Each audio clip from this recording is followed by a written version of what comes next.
പരിമിതമായ ജീവനക്കാരുടെ കാര്യക്ഷമത ശേഷി വിനിയോഗിച്ചാണ് വകുപ്പ് പ്രവർത്തനങ്ങൾ ഏകോപിപ്പിക്കുന്നതെന്ന് ലീഗൽ മെട്രോളജി വകുപ്പ് മന്ത്രി GR അനിൽ പറഞ്ഞു. നിർമ്മാണ, വിൽപ്പന, റിപ്പയർ ലൈസൻസുകളുടെ പ്രവർത്തനങ്ങൾ ഊർജിതമാക്കി അളവ് തൂക്ക ഉപകരണങ്ങളുടെയും പാക്ക് ചെയ്ത ഉൽപ്പന്നങ്ങളുടെയും കൃത്യത ഉറപ്പുവരുത്തണം. ഭക്ഷ്യസുരക്ഷാ ഓഫീസുകളിൽ 69 ലക്ഷം പരാതികൾ ലഭിച്ചിരുന്നു. എന്നാൽ 17,000 അപേക്ഷകൾ ഒഴികെ മുഴുവൻ പരിഹരിക്കാൻ പരിമിതമായ ഉദ്യോഗസ്ഥരുടെ മികച്ച പ്രവർത്തനത്തിലൂടെ കഴിഞ്ഞതായി മന്ത്രി കൂട്ടിച്ചേർത്തു. പൊതുജനങ്ങളിൽ നേരിട്ടിടപെടുന്ന വകുപ്പെന്ന നിലയിൽ ലീഗൽ മെട്രോളജി വകുപ്പിന് വലിയ പ്രാധാന്യമുണ്ട്.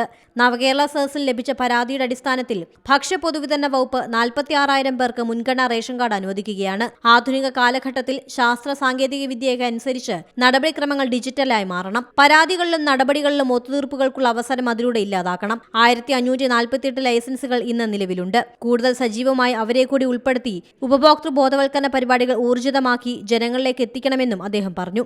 ബാക്കി അപേക്ഷകൾക്ക് പൂർണ്ണമായി തീർപ്പ് കൽപ്പിച്ചു എന്ന് പറഞ്ഞാൽ മടക്കി കത്ത് കൊടുത്താലല്ല, പരിഹരിച്ച് തീർപ്പ് കൽപ്പിച്ചിരിക്കുക.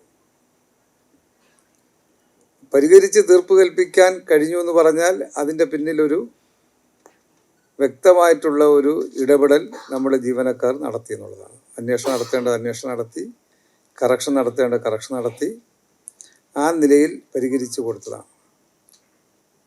അപ്പം നമുക്ക് വിചാരിച്ചത് കഴിയുമെന്നുള്ളതല്ലേ. ഏറ്റവും കൂടുതൽ ജനങ്ങൾ നേരിട്ട് ഇടപെടുന്ന വകുപ്പാണ് ഭക്ഷ്യ പൊതുവിതരണ, ലീഗൽ മെട്രോളജി, കൺസ്യൂമർ അഫയേഴ്സ് അടങ്ങുന്ന ഈ നമ്മുടെ വകുപ്പുകളെല്ലാം. സി മലയാളം ന്യൂസ്, തിരുവനന്തപുരം. പുതിയ വാർത്തകളും വിശേഷങ്ങളും ഇനി വിരൽ തുമ്പിൽ. എല്ലാ ഡിജിറ്റൽ പ്ലാറ്റ്ഫോമുകളിലും ഇപ്പോൾ സി മലയാളം ന്യൂസ് ലഭ്യം.